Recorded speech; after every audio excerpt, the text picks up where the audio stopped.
오늘 본문의 내용은 주님께서 무화과 나무를 향해서 영원히 앞으로 열매를 맺지 못할 것이라고 그렇게 저주를 했는데, 그 다음날 아침에 제자들이 나가서 보니까 정말로 이 무화과 나무가 바짝 말라가지고 죽어 있더라는 것입니다. 이것을 발견하고 제자들이 예수님께 가서 예수님, 무화과 나무가 말랐습니다 라고 보고를 하고, 이 보고를 들었던 예수님께서 제자들과 나눈 대화가 오늘 본문 말씀에 기록이 되어져 있습니다. 제자들은 이 무화과 나무가 예수님이 저주하자 말라 죽은 것에 대해서 굉장히 궁금했던 것 같습니다. 주님은 이 제자들의 궁금을 풀어주기 위해서 23절에 있는 말씀에 믿음을 가지고 이 무화과 나무가 왜 이렇게 죽은 것에 대해서 지금 설명을 하고 있습니다. 23절 말씀 보면요, 내가 진실로 너희에게 이르노니 누구든지 이 산들어 들려 바다에 던져지라 하며 그 말하는 것이 이루어질 줄 믿고 마음에 의심하지 아니하면 그대로 되리라. 우리는 이 구절을 읽으면서 늘 믿음으로 그렇게 생각을 합니다. 우리가 기도하면 산이 뽑혀가지고 바다에 들려질 수 있을 것이다, 그렇게 다 믿고 있습니다. 그런데 이 말씀은 실제적으로 산이 옮겨져서 바다에 던져진다라고 하는 그런 의미가 아닙니다. 이 말씀의 의미를 잘 보면요, 이것은 일종의 과장법이다라고 하는 것을 먼저 생각을 하셔야 됩니다. 왜냐하니까 이 표현이 예수님이 처음 쓴 표현이 아니라 당시에 유대 사회에 산을 옮겨서 바다에 던진다라고 하는 이 표현들이 많이 이렇게 사람들에게 알려진 말씀입니다. 당시에 이 랍비라고 하는 분들이 있었죠. 요즘으로 이야기하면 선생님인데요, 이 랍비들이 제자들을 가리키고 있는데, 이 제자들 중에 보면 어떤 특출한 제자들 또는 엉뚱한 제자들이 있어가지고 아주 곤란하고 난처한 질문을 가지고 랍비에게 와서 물을 때가 있습니다. 그러면 일반적인 이 랍비들은 그것을 잘 대답을 못하는 경우들이 많았다고 그럽니다. 그런데 이 랍비들 가운데 아주 지혜롭고 또 지식이 많았던 랍비들은 이 질문을 듣고 이게 어떤 뜻이라고 그 뜻을 잘 가르치고 또 그 뜻을 풀어서 설명을 해주는 그런 유능한 아주 뛰어난 랍비들이 있었다고 합니다. 그럴 때 제자들이나 일반 사람들이 우리가 모시고 있는 저 랍비는 산을 옮길 수 있는 정도의 사람이다, 이렇게 그 랍비를 가리켜서 칭송하는 의미에서 사용되었던 말이 산을 옮긴다는 표현이었다고 합니다. 그러니 예수님께서도 역시 마찬가지로 이것을 가지고 제자들에게 그대로 지금 이렇게 인용을 해서 쓰고 있다라고 하는 것입니다. 그러니까 예수님의 말씀은 믿음이 있으면 산을 옮긴다라고 하는 그런 것보다는 믿음이 있으면 어떤 어려운 문제도 다 해결할 수 있다는 것입니다. 이것이 당시에 이 표현을 썼던 유대 사회 방식대로 한다면은 바로 이렇게 말씀드릴 수 있다라고 하는 것입니다. 그러니까 실제적으로 산이 옮겨서 바다에 던져지는 것이 아니라 우리 가운데 아무리 어렵고 불가능한 문제가 있다 할지라도 예수님을 믿는 믿음을 가지고 해결하려고 하면 그 모든 것들이 다 해결된다는 것입니다. 그래서 믿음을 가져라, 이것이 예수님의 가르침이었습니다. 그런데 우리들은 이 말씀을 통해서, 아니면 하나님의 말씀이 기록된 여러 가지 말씀을 통해서 믿음이라는 것을 사용할 때 기적적인 것, 신비한 것, 이런 것에 빠져가지고 그런 경우를 찾는 경우들이 많이 있습니다. 그래서 우리 성도들 가운데는 정말 미신적이고 신비적인 그런 현상에 빠져서 그것을 가지고 믿음 생활을 하려고 하는 사람들도 많이 있다는 것입니다. 여러분, 성경을 자세히 보시면요, 하나님은 때로 많은 기적들을 행하십니다.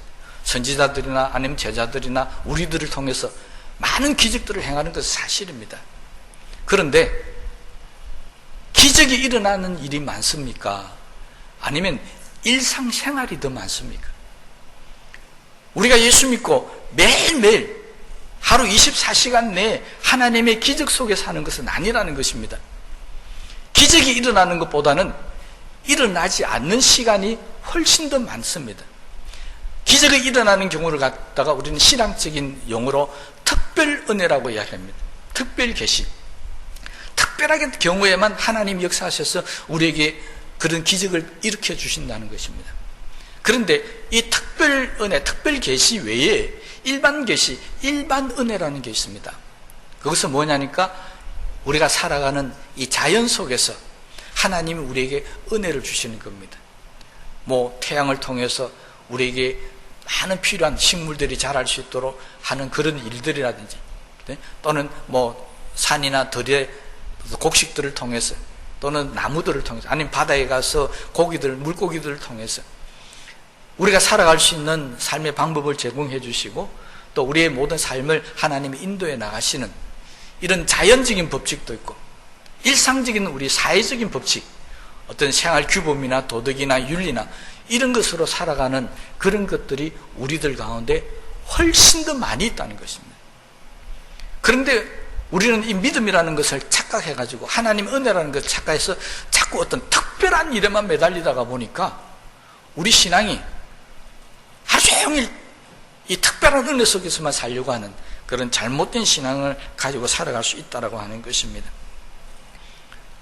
정말로 우리 성도들 가운데서는 이런 허황된 믿음, 아니면 어떤 신비한 것, 이런 것에만 매달려서 신앙생활을 하는 분이 없게 되시기를 바랍니다. 이게 잘못되어지면 우리가 요즘처럼 질병이 이렇게 많이 도는 시절에 병이 걸려서 병원을 찾아서 의사를 찾아갑니다. 그러면 그런 잘못된 신앙을 가지고 있는 사람들은 병원에 찾아가는 사람을 구박을 합니다. 핀잔을 줍니다. 아니, 하나님 앞에 나와서 믿음으로 기도하면 되지, 어떻게 믿음이 없이 병원을 찾아가고 의사를 찾아가느냐고, 그렇게 핀잔을 주는 경우들이 많이 있다는 것입니다. 그건 정말 잘못 생각하고 있는 것입니다. 그것은 우리가 바울이 이야기한 대로 표현하면 어린아이 신앙이냐 장성한 신앙이냐 표현할 때, 그런 신앙생활을 하는 사람들은 정말 어린아이 신앙을 가지고 있는 사람들입니다. 우리가 아셔야 될 것은 하나님을 믿고 의지하고 말씀대로 살아야 된다, 순종해야 된다는 것은 정말 어린아이 신앙같이 무조건 하나님 말씀을 보고 따라가는 것이 맞습니다. 그러나 우리가 살아가는 삶의 어떤 모습에 있어서는 하나님이 주신 지혜를 사용할 때가 있고 지식을 사용할 때가 있다는 것입니다. 여러분, 오늘도 아침에 식사를 하고 오셨을 텐데, 여러분 식사를 하면서 그렇게 기도하시는 분이 있습니까? 하나님, 오늘 내가 아침을 하기 싫은데 하나님, 내가 그냥 기도할 테니까 오늘 불고기도 주시고 된장찌개도 주시고 밥도 아주 잡곡밥 좋은 거 주시고 생선도 아주 먹고 싶은 거 다 주시고, 그래서 하나님 한 상을 좀 차려주십시오. 그렇게 기도하는 사람이 있다고 한다면 우리 어떻게 생각하시겠습니까? 아마 다 저 제정신 아니다, 그렇게 생각하실 겁니다. 맞습니다. 만약 그렇게 믿음 생활을 하고 있는 사람이라면 그건 지금 정말 제정신 가지고 신앙생활하는 사람이 아닙니다. 그건 어린아이 신앙도 아닙니다. 그건 잘못된 것입니다. 그런데 우리는 우리 스스로가 살아가는 삶 속에 그런 정도는 아니지만 때로는 지식을 써야 되고 아니면 우리 가진 배움의 어떤 방법을 써야 될 때도 기도해야 된다라고 주장하는 잘못된 경우들이 있더라고 하는 것입니다.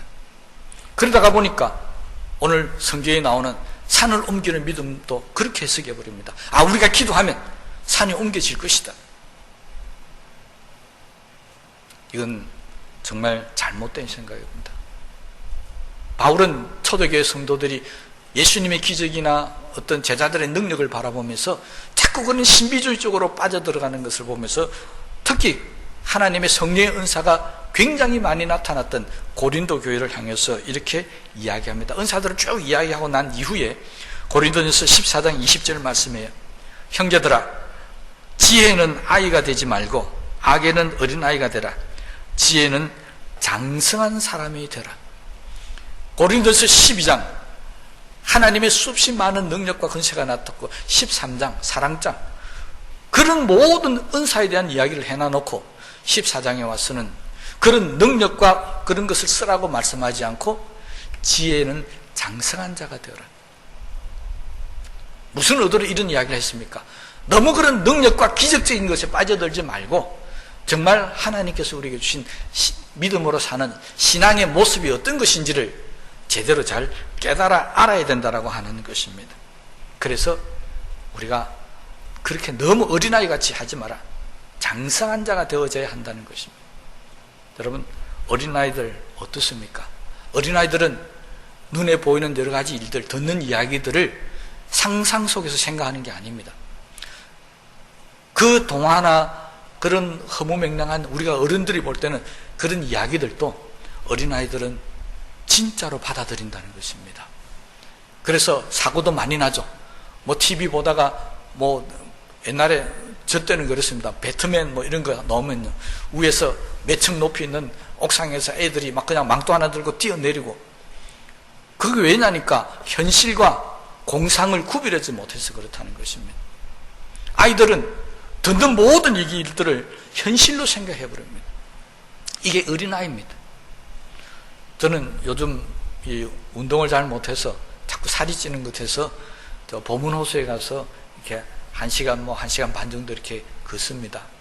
어제도 저녁에 가서 이렇게 걷는데 주말이 되다 보니까 관광객들이 많이 온 것 같아요. 그런데 어떤 딸아이 둘이가 이렇게 다리 난간에 이렇게 서서 보고 아빠 보고 이야기를 해요. 제가 볼 때는 저는 이 동물이나 식물에 대해서 식견이 별로 없습니다. 그래서 제가 볼 때는 저거 외가리 같다 그렇게 생각되는 아주 큰 새가 한 쌍이 이렇게 노는 걸 이렇게 보면서 아이들이 막 좋아하니까 이 아이의 아버지가 그 딸의 두 애들 보고 그렇게 이야기합니다. 한 5살, 6살 정도밖에 된 아이들 보고, 아빠가 저 새를 불러줄게. 그러면서 새야 온나 하고 부르더라고요. 옆에서 가만히 쳐다보는 제가 너무 웃기는 거예요. 아니, 아빠가 뭐 아무리 새야 온나고 그렇게 불러도 새가 오겠습니까? 안 올 거잖아요. 여러분, 그래서 여러분 어른들인 겁니다. 아이들은 그렇지 않습니다. 이 어린 딸 아이 둘이는 아빠가 새를 부르니까 새가 올 줄 알고 정말 눈이 빠지도록 기다리고 있는 거예요. 근데 아무리 부르도 안 오거든요. 그러니까 아빠 왜 안 와? 그러니까 이 아빠 대답이 뭔 줄 아십니까? 너무 멀어서 못 듣는 모양이다. 가자. 아이들은 정말 멀어가지고 못 온 거로 그렇게 믿고 가는 모습을 봤습니다. 아이들은 자기 아빠가 새를 부르면 오는 줄 알고 있습니다. 옆에 있는 저는 정말 어처구니가 없지만 그런 것이 아이들입니다. 이 아이들이 자라면요, 그 애가 커서 초등학교만 들어가도 야, 아빠가 새 불러줄게 하고 부르면 옆에 있는 딸이 뭐라고 그랬습니까? 예, 아주 정답이 나온 것 같습니다. 못 믿겠다는 겁니다. 왜? 알 거 다 아니까요. 이제는 지혜도 있고 지식도 있다가 보니까 안 믿습니다. 어린아이들이요, 어릴 때는 5, 6살 때는 엄마 아빠가 뭘 안 해주면 막 웁니다. 떼를 씁니다. 그러면 엄마 아빠가 아가 우고 하니까 어리니까 가서 마지못해서 장난감을 사주기도 하고 뭐 맛있는 음식을 사주기도 합니다. 그런데 얘들 어느 정도 큽니다. 그죠? 초등학교 한 2, 3학년 딱 올라가면 때를 씁니까? 안 씁니까? 예, 안 씁니다. 왜 안 씁니까? 때를 쓰다가는 몇 대 쥐어 박힌다. 알기 때문에 안 씁니다. 내가 아무리 때를 써도 우리 엄마가 절대 안 사준다. 이때는 안다는 것입니다. 또 어제 보니까 막 난간 올라가가지고 자기 아빠가 밑에 서니까 아빠하고 막 그 계단에서 붕 뛰니까 아빠가 이렇게 받아줍니다. 아이는 자기 아빠가 자기를 받아줄 걸로 믿고 뛰는 겁니다. 그런데 얘들이 조금 크면 아빠를 향해서 안 뜁니다. 왜 안 뜁니까? 뛰면 잘못하면 다친다. 아빠도 다치고 나도 다친다. 알기 때문에 절대 안 뜁니다. 이게 우리 이삭이는 장가 갔어도 그렇고, 재원이는 장가를 안 갔는데 우리 장가 간 재원이 보고, 야, 아빠가 밑에서 받쳐주니까 한번 뛰내려봐라. 뛰겠습니까? 안 뛰겠습니까? 네, 절대 안 뜁니다. 그게 뭐 똑똑하고 잘났어 이렇게 그런 게 아니고, 이제는 컸기 때문에, 이게 아니라는 것을 알기 때문에 그래서 안 뛴다는 것입니다. 여러분, 우리의 신앙이 어릴 때는 정말로 모든 것들이 다 어린아이처럼 그렇게 믿을 때가 있습니다. 그러나 이제는 신앙이 점점 자라면서 기적이 일어나는 것보다는 일상생활에서 하나님의 일반적인 은혜가 훨씬 더 많이 나타난다는 것을 깨닫고 믿어야 한다는 것입니다. 그래야 우리 신앙이 바른 길로 갈 수가 있습니다. 그런데 아직도 현재의 삶에 충실하고 내가 열심히 노력하고 애쓰고 수고하면서 하나님을 믿고 의지하지 않고 그냥 앉아서 기도만 하면 모든 것이 이루어진다는 그런 잘못된 생각에 빠져 신앙생활을 하고 있는 사람들이 간혹 우리들 가운데 있다라고 하는 것입니다.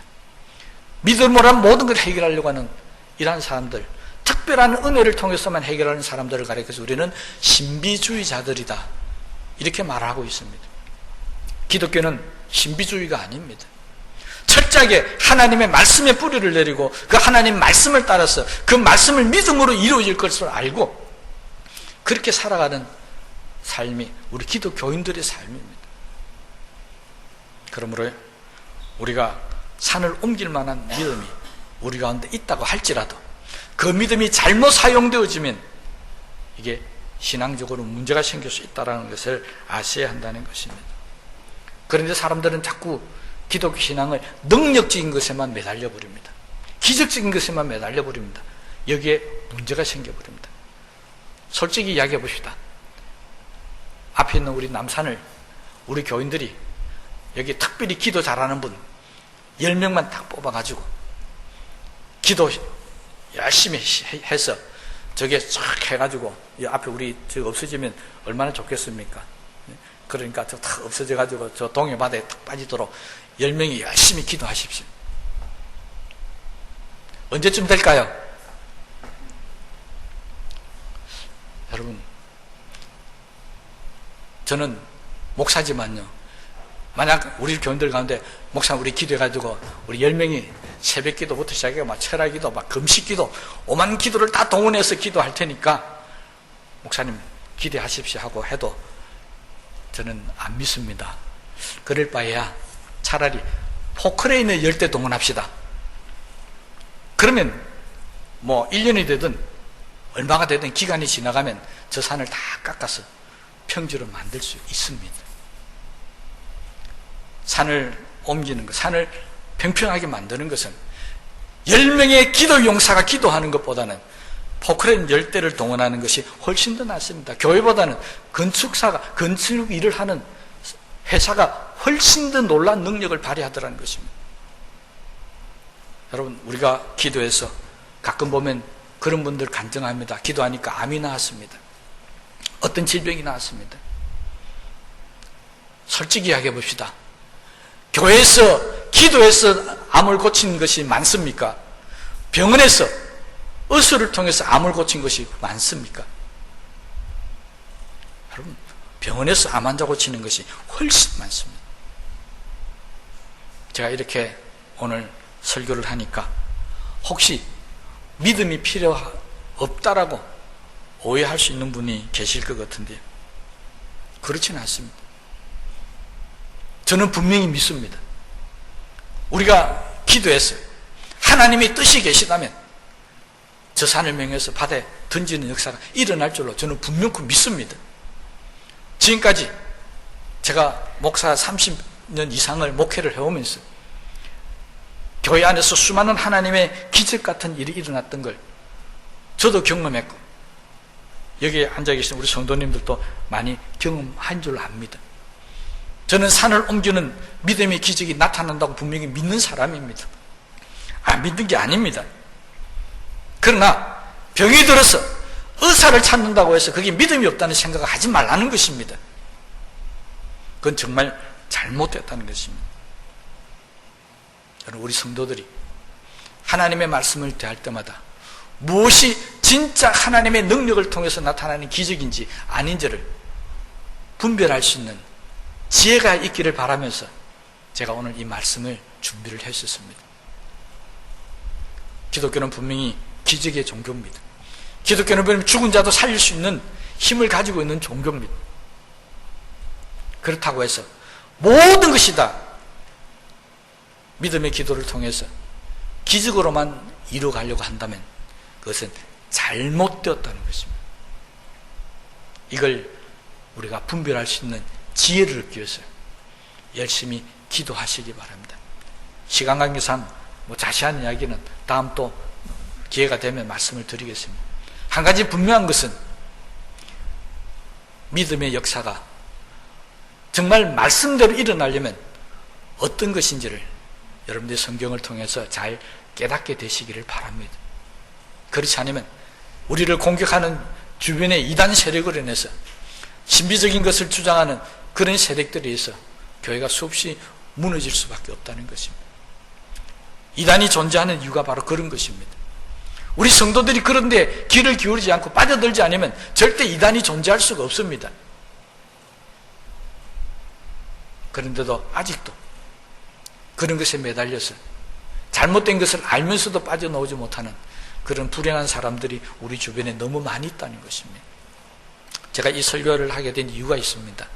제가 아는 분이 신천지에 빠져 있습니다. 저한테도 가끔 전화가 와서 신천지 교리에 대한 이야기들을 막 합니다. 이번 코로나 사태로 인해서 정말 감사한 것은 전국에 있는 모든 우리 국민들이 신천지가 이단이구나, 잘못되었구나 깨닫게 된 것에 대해서 이 코로나19 사태를 통해서 정말 감사하게 생각합니다. 이 질병이 빨리 물러가야 되겠지만 그러나 이 질병 때문에 우리가 얻은 게 있습니다. 바로 신천지가 이단이었구나, 잘못되었구나. 그건 온 천하에 다 드러났습니다. 그렇다면 거기에 있는 사람들이 하나님께로 돌아와야 되지 않겠습니까? 정상적인 교회로 찾아와야 되지 않겠습니까? 그런데 그렇지 않습니다. 그네들은 핍박의 때다, 환난의 때다 생각하고 더 자기들끼리 똥똥 물쳐야 된다고 생각하면서 그것을 인정하지 않는다는 것입니다. 왜 그럴까로 생각해 보니까 결국 하나님의 말씀을 너무 신비적인 것으로, 너무 종말적인 것으로만 받아들였기 때문에 거기에서 빠져나오지 못한다는 생각을 가지게 되었습니다. 그래서 우리 성도들 가운데서도 앞으로 혹시 그러한 것에 빠지는 사람들, 또 주변에 그런 사람들이 우리 성도들에게 영향을 미칠까 싶어서 미리 말씀을 드리는 겁니다. 우리가 산을 옮길 수 있는 믿음 분명히 있습니다. 그렇지만 하나님의 뜻에 의해서 이것이 어떻게 사용되어진지를 바로 깨닫게 되게 되시기 바랍니다. 다음 기회에 이 부분에 대해 다시 말씀을 드리고, 오늘 본문 말씀은 이런 잘못된 믿음뿐만이 아니라 아예 믿음이 없는 사람들을 향해서도 주님께서 말씀을 하십니다. 22절 말씀에 보면 예수께서 그들에게 대답하여 이르시되 하나님을 믿으라. 그들에게 그렇게 말씀하십니다. 뭘 믿으라는 겁니까? 어떤 하나님을 믿으라는 것입니까? 하나님께서 살아계셔서 정말로 저 산을 옮기려 명해도 옮길 수 있는 그런 기적을 일으킬 수 있는 분이라는 것을 믿어야 한다는 것입니다. 또한 아까 해석한 대로 랍비에게 찾아가도 모든 것을 해결해주는 그런 능력이 있던 랍비가 있었던 것처럼 우리도 믿음으로 살면서 우리 가운데 어떤 문제가 생겼을 때 이 모든 문제를 하나님 앞에 믿음을 가지고 나가면 하나님께서 이 모든 문제를 능히 해결해 줄 수 있는 분이라는 사실을 믿어야 한다는 것입니다. 뭘 믿으라고요? 하나님의 전지전능하심을 믿어야 한다는 것입니다. 우리가 믿음을 생활하고 있는 한은 내 앞에 태산 같은 문제가 놓여 있다 할지라도 하나님께 믿음만 갖고 나오면 그 모든 문제가 해결된다는 것입니다. 이것을 믿으라는 것입니다. 여러분, 우리 눈에는 정말 내가 이걸 해결하지 못한다, 정말 태산 같은 문제가 쌓여서 이거 못하겠다라고 절망할 때가 분명히 있습니다. 여러분, 중국의 태산이 얼마나 높은지 저도 안 가봐서 잘 모르지만 여러 문헌들을 통해서 굉장히 높다고 이야기하고 있습니다. 그런데 제가 가끔 비행기를 타고 이렇게 중국 이 상공을 갈 때가 있습니다. 밑으로 한번 이렇게 쳐다보면요, 뭐 중국뿐만 아니라 모든 나라 산들이 다 아주 조그만하게 보입니다. 비행기 타고 올라가 보시면 하늘에서 쳐다보면 태산이 아니라 저 알프스 산도 뭐 어떤 저 히말라야 산도 비행기 위에서 보면 아주 작게 보입니다. 하나님은 어디 계실까요? 이렇게 물은 주일학교에서 내 마음속에 계시면 여러 가지 많이 이야기하겠지만, 우리가 존재적으로 일반적으로 하나님 어디 계십니까? 물으면 하늘에 계십니다. 하늘나라에 계십니다. 하나님께서 이 땅을 쳐다볼 때 우리의 태산 같은 문제가 어떻게 보이겠습니까? 저 밑에 개미보다도 더 작게 보입니다. 하나님의 능력으로 우리의 문제를 바라보실 때는 나에게는 태산같이 보이지만 하늘에 계신 하나님의 능력으로 볼 때는 이건 정말 티끌같이 밖에 안 보이는 문제들이 너무 많이 있다는 것입니다. 그러니 우리는 내가 생각하는 그 태산 같은 문제를 갖고 고민하지 마시고 믿음을 가지고 나와서 하나님 앞에 이 티끌 같은 문제를 해결해 달라고 기도할 수 있는 그런 사람이 되어져야 한다는 것입니다. 그래서 하나님을 믿는 저와 여러분들은 정말 복된 사람들입니다. 믿지 않는 사람들은 태산 같은 문제를 안고 살지만 우리는 똑같은 태산 같은 문제를 티끌같이 여기고 살 수 있기 때문에 그렇습니다. 우리는 복 있는 사람들입니다. 그러니 하나님을 믿으며 살아야 한다는 것입니다. 어떤 사람은 기도하다가 기도 응답이 자꾸 늦어집니다. 뭔가 해결이 안 됩니다. 믿음으로 기도하는 사람은 그렇게 생각합니다. 아직 하나님의 때가 안 돼서 그렇구나. 하나님의 때가 될 때까지 기다려야 되겠다. 그렇게 기다립니다. 절대 낙심하거나 절망하지 않는다는 것입니다. 어떤 데는 기도하다가 전혀 응답이 안 됩니다. 뜻이 안 이루어집니다. 그러면 어떻게 합니까? 하나님 안 계십니다. 그건 불신자들의 한 소리고, 하나님을 믿는 저와 여러분들은 그렇게 생각하지 않습니다.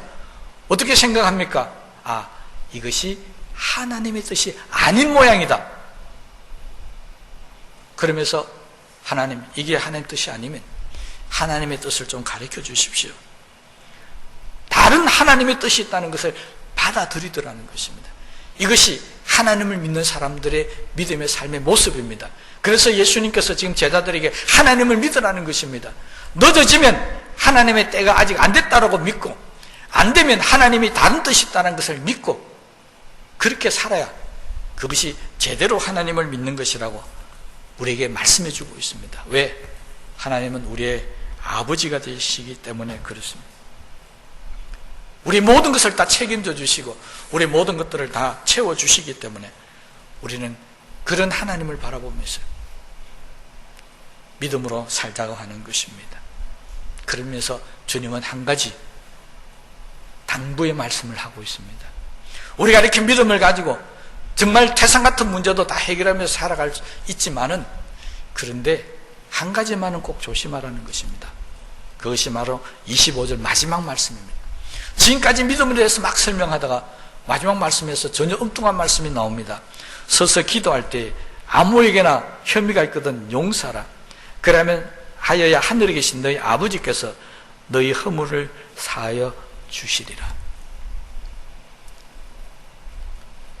믿음에 대한 이야기를 한참 하다가 마지막에 산을 옮기는 이 믿음의 기도도 응답 받으려면은 한 가지 조건이 있다는 것입니다.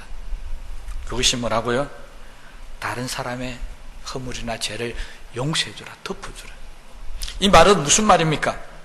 기도가 나의 철저한 개인적인 것 같지만 내 기도의 응답에 영향을 미치는 것이 내 믿음만 갖고 내 기도 열심만 갖고 안 되는 경우가 있다는 겁니다.